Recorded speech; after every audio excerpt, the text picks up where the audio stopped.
Salut YouTube et bienvenue dans cette nouvelle semaine et ce nouveau cycle de mon training log Power Building. Cette semaine on va changer un peu le format, on va faire ça différemment. Je vais vous faire lift par lift au lieu de vous mettre de la musique classique. Donc on va commencer par notre squat et on va parler également des commentaires que j'ai reçus lors de ma précédente semaine qui était déjà un peu bordélique du fait du shoot, donc de mon arrêt provisoire du power building pour juste pumper, histoire d'être bien pour le shooting, etc.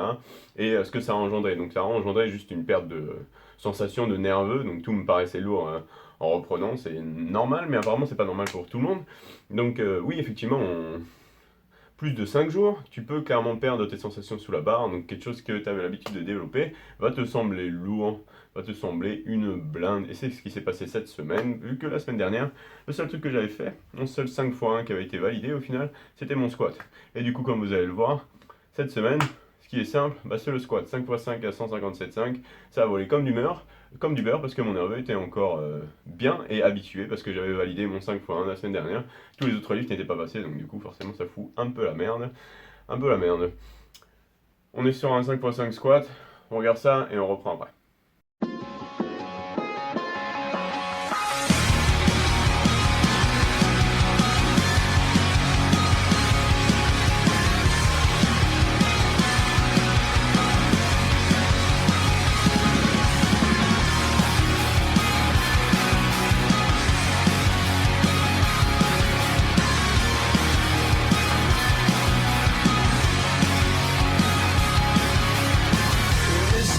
Just taking control of me, and I am never felt so relieved, and it burns just knowing we'll all lose sleep for once in our whole lives, and I just see. So now we'll go to a place that we can always call our home, and now we'll go.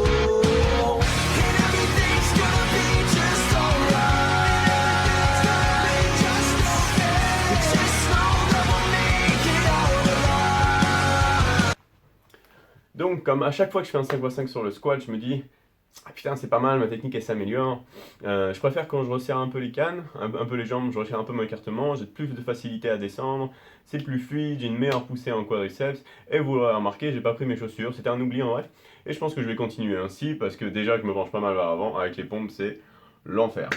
J'ai pas une mauvaise mobilité de cheville donc c'est parfait. Enfin bref. Une fois de plus, sur le 5x5, pour moi c'est toujours clean, j'ai toujours l'impression de redécouvrir ma technique, tout va bien. Et quand vient le 5x3, dès la chauffe, je recommence à prendre plus large parce que je me dis c'est plus lourd, je suis même pas exprès, c'est un réflexe, vu que j'ai de grandes jambes, et je détruis ma technique. Ça passe toujours, mais je détruis ma technique. Donc cette semaine, on va essayer, donc la semaine prochaine, vous verrez, si jamais je tiens le truc, sur mon, c'est quoi, c'est 162,5, le 5x3, ou même 165, je sais même plus, on va voir. De garder cet écartement relativement proche. Donc oui, ça m'augmente l'amplitude, mais comme pour le semi-sumo, je suis plus allé dans le semi-sumo qu'en sumo, parce que ma poussée quad, elle est plutôt bonne. Donc on va essayer de resserrer, de garder cet écartement, et qui me permet de perfer un peu plus, ou en tout cas de garder le buste un peu plus droit, donc de moins faire un good morning sur le retour, donc je suis obligé de le faire, mais de le minimiser, on va dire. Enfin bref, place au développé couché. Le développé couché, vous l'avez vu dans mon vlog, ça s'est relativement bien passé, mais une fois de plus, dès la chauffe, j'ai senti que putain, ça fait 2 semaines que j'ai pas touché une barre avec un haut pourcentage, et effectivement, je le sens, mon gainage était un peu off, j'avais changé de barre entre temps, donc je me souvenais plus exactement de l'écartement, c'est con, mais les barres changent partout, donc les rings, vous voyez, ils sont pas au même endroit, bref, ça a foutu un peu la merde, mais au final j'ai réussi à sortir le 5x5, et je vais pas vous dire que c'était facile, hein, sur la caméra ça paraît toujours facile, mais en vrai j'en ai vraiment chié, j'en ai plus chié que mon 5x3 à 120 imposé de la semaine dernière. Donc je pense que du coup, vu que je suis passé à travers cette session, maintenant ça va être cool, maintenant ça va être détente pour la suite, mon nerveux est revenu, mais ça a été pain in the ass pour revenir, Je vous laisse regarder ça.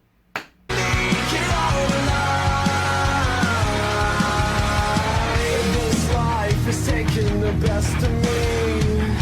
It's taking what we all used to be.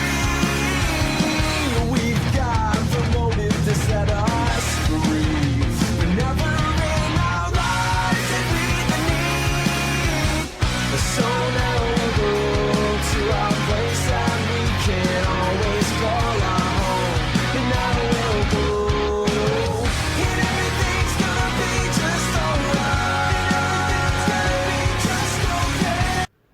Ah, le troisième jour, on a eu le deadlift. Donc le deadlift, ils ont un peu changé. Un problème un peu, c'est que la salle elle est en plein développement, c'est génial. Ils rajoutent plein de matos et tout, c'est cool. Mais du coup, on n'a pas de matos fixe en fait. Donc vous savez que les barres, j'en ai déjà parlé dans les training logs précédemment. Une barre raide, c'est l'enfer pour le dead. Une barre souple, c'est du beurre, c'est génial. Ça change le jour et la nuit. C'est pour ça que vous voyez tous les recordman du monde là, vous pensez que la barre en fait elle plie parce qu'il y a trop de charge. Non, c'est juste qu'elle est super souple. Et du coup, ça accompagne votre mouvement, ça vous permet de garder une bonne position, ça vous coupe pas au sol. Donc c'est génial. Donc entre une barre de deadlift, vraiment une soupe, et une barre raide dans les gyms commerciales ou même ceux qui sont utilisés en compétition, vous avez facilement sur un 1RM, à mon avis, 15 à 20 kg de différence, ça fait vraiment la diff. Donc comme la semaine dernière, je suis un peu une putain de barre raide, donc tant pis. Mais deuxième chose, comme vous allez le voir, il y avait les deux plateformes qui étaient prises. À première vue, c'était pas un problème parce que j'étais sur le sol, il y a un sol adapté. Sauf que ce sol adapté est relativement mou au final, et dès que tu dépasses les 140 kg, bah, la barre s'enfonce. Donc qu'est-ce que ça fait quand la barre s'enfonce? Bah, ça rajoute des centimètres, donc ça rajoute de l'amplitude et ça rajoute de la difficulté. Donc quand on est sur un cycle, en fait, on veut pas de tous ces facteurs externes. Donc ce changement de barre et cette amplitude en plus, ou même mettre des chaussures ou pas, ça fout la merde. On veut que ce soit toujours linéaire, que ce soit non pas linéaire, que ce soit toujours précis, que ce soit toujours la même chose. Donc là, ça m'a un peu foutu dans le rouge une fois de plus. Cette semaine, elle n'est pas gagnée encore. Pas génial, c'est pas mal ça. Génial, gagnant. Bref, regarde. Just know that we'll make it out alive. There's a blissful kiss and this departure on our own.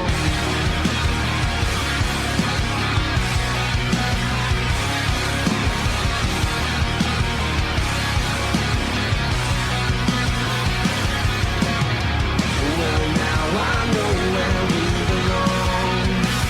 Walls are caving in, we all have seemed to grow strong. And escape these walls within. And escape these walls within.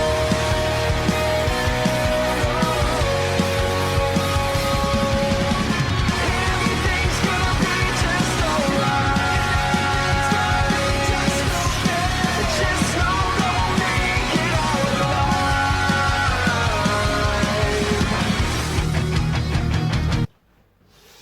Et pour terminer, on a le développé militaire debout. Et je vous avouerai qu'à l'heure actuelle, quand je suis en train de vous recorder ça, je l'ai même pas fait encore. C'est un 5x5 à 70, donc posé wide grip. Hein, une fois de plus, la perf n'est pas extraordinaire.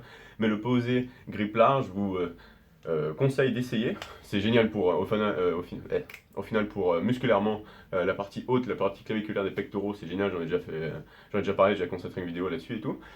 C'est vraiment un bon mouvement, mais ça va surtout bénéficier donc mon coucher. Donc par contre c'est vraiment dur, la partie basse là, sous le menton jusqu'à la clavicule, quand vous êtes ici là, le levier c'est assez galère. Enfin bref, tout ça pour dire que je l'ai pas fait encore, je sais que ça va bien se passer, donc je peux déjà vous dire que bravo Taji, tu l'as validé, c'est génial. Je vous referai non, mais vous savez quoi, j'ai pas envie de filmer le soir, j'ai profité de cette belle lumière de jour pour vous dire que ce training log c'était génial, ce DMD il était super, vous allez le voir juste après, même si je l'ai pas encore fait. Et je vais terminer sur un petit physique update du physique. Hein. Donc le power building, vous l'avez vu, c'est pas forcément beaucoup de volume, c'est une très haute intensité.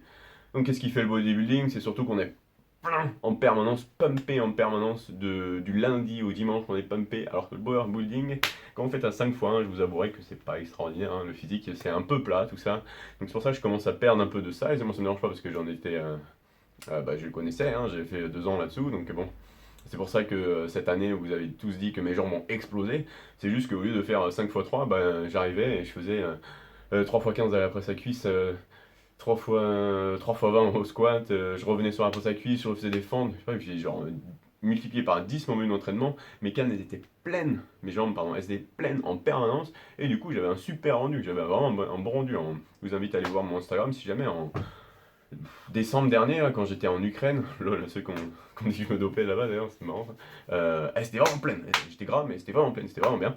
Mais tout ça pour dire qu'en power building, c'est pas pareil. Donc vous allez voir un peu sur ce physique là, physique update, surtout que j'ai pas fait de cut ou quoi que ce soit, hein, j'ai bien mangé déjà aujourd'hui. C'est pas aussi gros et joli que quand je faisais de bodybuilding, mais j'essaie de garder un minimum de volume d'entraînement, donc quitte par exemple des fois à faire 2 entraînements par jour. Vous savez que j'ai mes rep day là, je sais que samedi ça va être difficile, parce que je vais peut-être me rendre au NFS, je vous dis rien, je vous préciserai encore, normalement je me rends au NFS, et j'aurai peut-être pas le temps d'entraîner parce que je travaille toute la matinée. Donc j'ai voulu faire mon upper day juste après un lower, ça passe, je suis plein d'énergie, de toute façon comme je dis, les lowers c'est pas beaucoup de volume. Ah bref, petite update.